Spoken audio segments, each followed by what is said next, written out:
आपका अस्तित्व लगातार ब्रह्मांड के साथ जुड़ा हुआ है, लेकिन आपका मन ब्रह्मांड के खिलाफ हो जाता है। अगर आप ऐसी मानसिक स्थिति बनाते हैं कि आप ब्रह्मांड के खिलाफ हैं या आप ब्रह्मांड या सृष्टि के साथ मुकाबले में हैं, तो जाहिर है कि आप छोटी छोटी बातों पर कुचला हुआ महसूस करेंगे। छोटी छोटी चीजें आपको कुचल देंगी।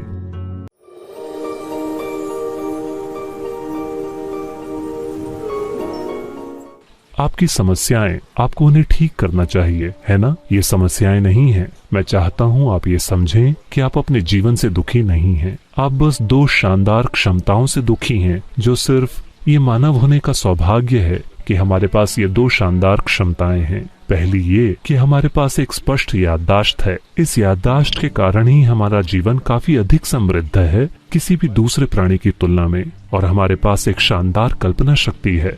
अभी आप इसी से दुखी हैं। 10 साल पहले जो हुआ था, आप अभी भी उससे दुखी हो सकते हैं। क्यों? आप जीवन से दुखी हैं या याददाश्त से? हेलो, याददाश्त से। परसों शायद जो हो, आप पहले ही उससे दुखी हैं। आप जीवन से दुखी हैं या कल्पना से?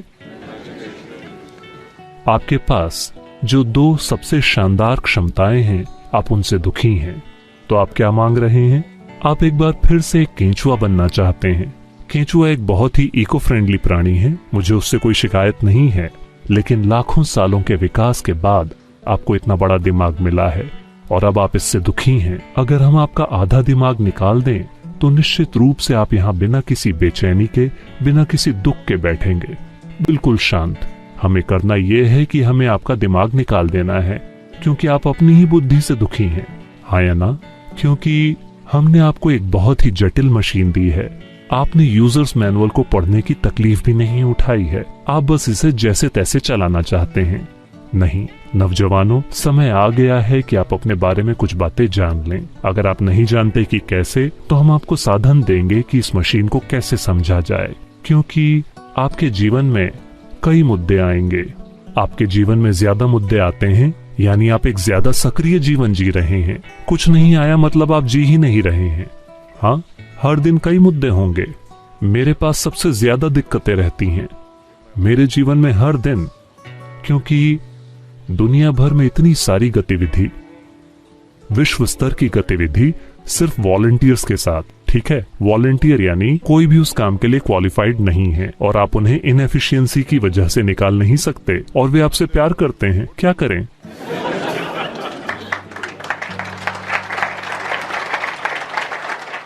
ये एक बात आपको पक्की करनी चाहिए कि आपके जीवन में आप खुद मुद्दा नहीं हैं। ठीक है, समस्या चाहे जो भी हो, हम अपनी पूरी क्षमता का प्रयोग करेंगे, लेकिन ये मुद्दा नहीं होना चाहिए।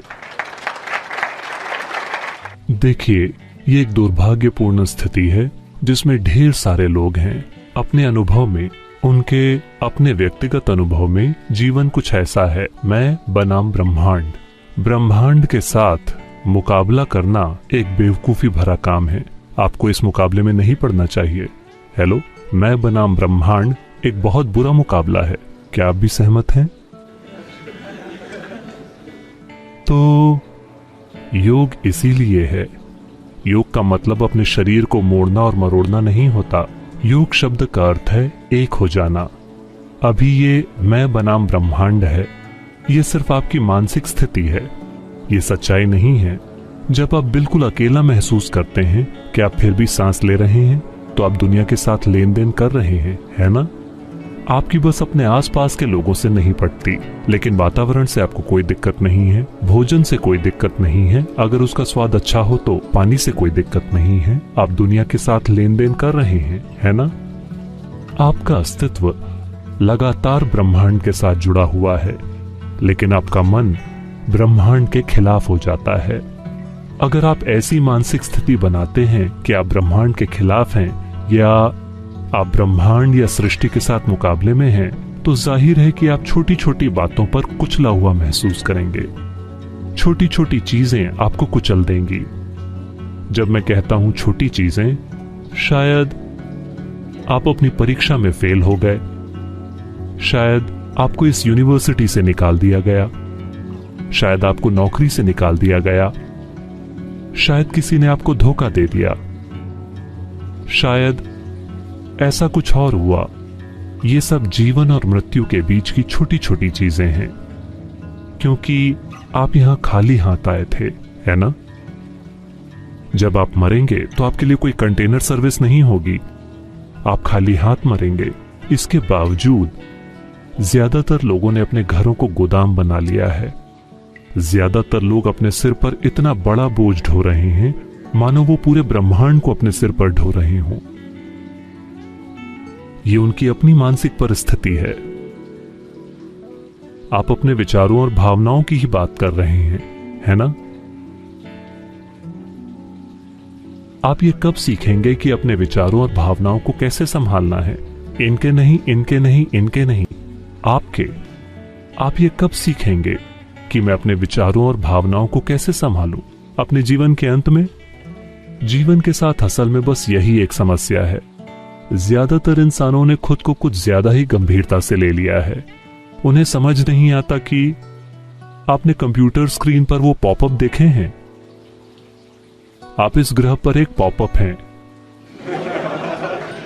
आप 2 सेकंड के लिए पॉपअप होते हैं और पॉप आउट हो जाते हैं। नहीं नहीं, आपको देखना चाहिए, आपकी और मेरी तरह के अनगिनत लोग इस धरती पर चले हैं। वो भी बड़े लोग थे। वो कहां हैं? सब सतह की मिट्टी बन गए। बन गए कि नहीं? जब तक कि आपके दोस्तों ने आपको बहुत गहरा न दफनाया हो, इस डर से कि शायद आप फिर से उठ खड़े हों। कुछ ऐसी घटनाएं हुई हैं, है ना? या शायद आप स्वर्ग जाने की योजना बना रहे हों। हेलो, जो भी इंसान जो किसी ऐसी जगह की बात करता है, इस जगह के अलावा कोई और जगह जो इससे बेहतर है, ये मानवता के खिलाफ एक अपराध है।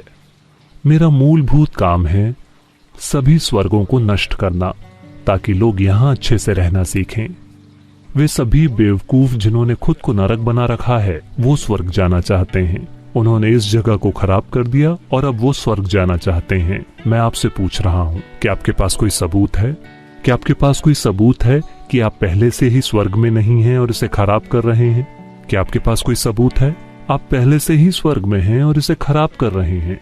हाँ, सिर्फ इसलिए क्योंकि आप ये भी नहीं सीख रहे कि अपने विचार और भावना की बुनियादी क्षमताओं को कैसे संभालें, है ना?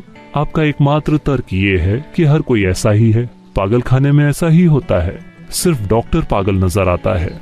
तो आप इसे कब संभालेंगे? आराम से 60 की उम्र में? बताइए, आप कब सीखेंगे कि मैं अपने विचारों को कैसे संभालूं, अपनी भावनाओं को कैसे संभालूं, अपने शरीर को कैसे संभालूं, अपनी केमिस्ट्री को कैसे संभालूं? आप इसे कब सीखेंगे? अपने जीवन के अंत में? क्योंकि इस बात का बहुत चलन हो गया है। आध्यात्मिकता कब करें? यानी जब आप 70 साल के हो जाएं, जब आप और कुछ भी करने के लायक ना रहें। नहीं, जितनी जल्दी से जल्दी हो सके। आपके बारे में जो सबसे गहरी चीज है, स्वर्ग के बारे में नहीं, इस जीवन के बारे में आपको जो कुछ पता होना चाहिए, आपको जल्द से जल्द जान लेना चाहिए, है ना? तभी आप एक समझदारी भरा जीवन जी पाएंगे। अगर हम एक चुटकुला सुनाए तो चलेगा? आप बुरा तो नहीं मानेंगे? क्योंकि पिछले कुछ सालों में मैंने इससे ज्यादा गंभीर समूह नहीं देखा है। इसमें से कितने लोग जर्नलिस्ट हैं? ज्यादातर लोग। अच्छा, ऐसा हुआ। शंकरन पिल्लई जब वो पेरिस में थे, उन्होंने एक फ्रेंच महिला से शादी की। एक दिन उनकी सालगिरह थी, पहली सालगिरह। तो उनकी पत्नी ने कई दोस्तों को आमंत्रित किया और वो सब कुछ वाकई ताजा बनाना चाहती थी, हर चीज फ्रेश। तो सुबह से वो उन्हें इस बाजार से उस बाजार में घुमा रही थी। वो ताजा सब्जियां, ताजा मांस, ताजा चिकन, ये वो सब कुछ लेकर आए। फिर शाम को पत्नी ने कहा, क्योंकि फ्रेंच लोग घोंघों का एक एपेटाइजर खाते हैं, पत्नी ने कहा समुद्र पर जाओ और कुछ ताजा घोंघे लेकर आओ और मैं सभी दोस्तों के लिए एक एपेटाइजर बनाऊंगी। तो शंकरन पिल्लई समुद्र तट पर गए और वो सभी घोंघों को उठाकर उन्हें बाल्टी में डाल रहे थे। फिर उन्हें एक पुराना दोस्त मिला, एक भारतीय दोस्त। वो बहुत खुश हो गए और वो अपने पुराने समय के बारे में बातें कर रहे थे। शंकरन पिल्लई भूल गए कि वो शादीशुदा हैं। जब आप पुराने दोस्तों से मिलते हैं तो ऐसा होता है। और दोनों एक बार में गए और उन्होंने कुछ पैक पिए और वो भूल ही गए। फिर उन्हें याद आया, घोंघे बाल्टी से बाहर निकल रहे थे और टक एक घोंगा बाल्टी से बाहर गिर गया। फिर उन्हें याद आया, हे भगवान, मुझे घोंगे ले जाने थे, मेरी पत्नी, फ्रेंच पत्नी इंतजार कर रही है। तो उन्होंने कहा मुझे जाना होगा, तब तक पहले ही बहुत देर हो चुकी थी। वो गए। वो जानते थे कि ये खुशनुमा नहीं होगा, तो वो घर पर गए और जमीन पर सारे घोंगे बिखेर दिए, बाल्टी फेंक दी और उन्होंने जाकर दरवाजा खटखटाया। फ्रेंच पत्नी गुस्से में बाहर आई। शंकरन पिल्लई ने पीछे मुड़कर कहा, आगे बढ़ो घोंगो, हम बस पहुंच ही गए, चलो आगे बढ़ो।